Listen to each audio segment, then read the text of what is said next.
Jangan mengganggu cewek yang memakai kalung hitam di leher. Pria itu tahu tujuannya, tapi tidak ada perlawanan sama sekali. なんかいつもこうやって男さそうなの。 Pria bertanyain kemana. Dia menjawab pulang ke rumah dan bermain. Tapi main yang dimaksud adalah main nyawa. Berarti menusuk ke leher pria. Nama pria ini adalah Kuro. Semua orang berkata dia kasihan, tapi sebenarnya dia pantas mati. Cewek itu bekerja di rumah sakit operasi plastik. Namanya Sarah. Alasan dia membunuhnya karena ingin membalas dendam untuk Nana. Beberapa hari sebelumnya, Nana mencari Sarah dengan sekujur luka di tubuhnya, mengeluh suaminya melakukan kekerasan dalam rumah tangga setiap hari padanya. Nana yang pasrah memberi ide tak terduga. Sarah setuju membantunya karena kasihan dengan Nana. Polisi datang ke TKP yang sudah dilakukan sedemikian. Polisi tidak akan sadar ini berhubungan dengan Nana. Dia merasa dirinya sedang melakukan kebaikan. Tapi saat pulang ke rumah, Sarah mulai sadar dan ketakutan. Tapi Nana merasa sayang. Bukan tidak ada alasan Nana berkata begitu, tapi dia merasa tidak tahu harus bagaimana.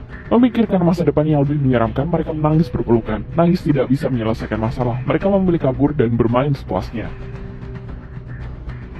Tapi manusia lebih seram daripada hantu. Sarah tidak akan kepikiran bahwa Nana diam-diam melapor polisi. Demi mengamankan dirinya, Nana berkhianat pada Sarah.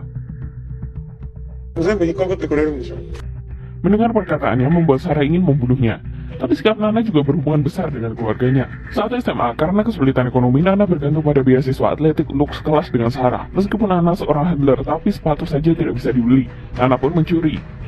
Dia mengira larinya cepat maka tidak akan tertangkap, tapi dia tertangkap. Sarah datang menghampirinya. Nana merasa sangat canggung. Tapi Sarah tidak menertawakannya, malah membayar sepatunya. Nana pun cedera dan kehilangan beasiswa atletik. Di saat dia ingin keluar sekolah, Sarah kembali mengulur tangannya. Dia menjadikan Nana sebagai budak.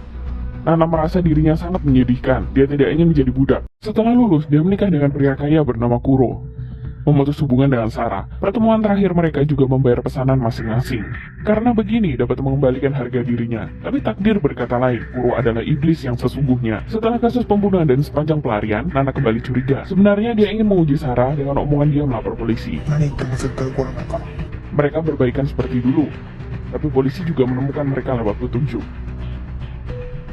Mereka kabur dengan motor. Selain polisi, juga ada seorang pria memperhatikan mereka. Pria itu pura-pura mengantar mereka, kemudian berbuat mesum. Sarah dilecehkan pria itu, tapi dia membunuhnya. Mereka pun mencari tempat tinggal. Sarah memecahkan kaca rumah itu.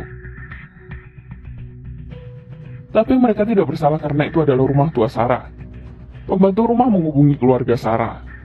Mengetahui kesalahan adiknya, kakak Sarah menyuruhnya menyerahkan diri. Hari-hari pelarian membuat Sarah frustasi. Dia setuju. Saat dia berkata pada Nana keputusannya, Nana tiba-tiba menggila. Sarah kasihan dengan Nana. Tapi Nana tidak suka dikasihani. Satunya adalah anak kurang kaya, satunya pelajar miskin. Mereka sudah berbeda sejak lahir. Setelah perdebatan itu membuat Sarah mengerti Nana yang sebenarnya. Dia juga berubah pikiran. Ditemukan oleh kakak iparnya, tapi tidak dilapor, malah memberikan kunci mobil. Mereka pergi dengan mobil. Mereka seperti kembali ke masa SMA, menjadi siswa tanpa beban. Bernyanyi dan mencari angin. Mengira jalan di depan adalah harapan, tapi mereka tidak tahu polisi mencari mereka lewat jejak yang ditinggalkan. Belum disamperin polisi, Sarah sudah berubah pikiran. Dia merasa hidup Nana sangat menyedihkan. Dia menelpon polisi. Saat polisi sampai, Nana akhirnya sadar, tapi sudah terlambat. Hanya berkata, jika kalian menyukainya, jangan lupa follow, like, and share ya. Makasih.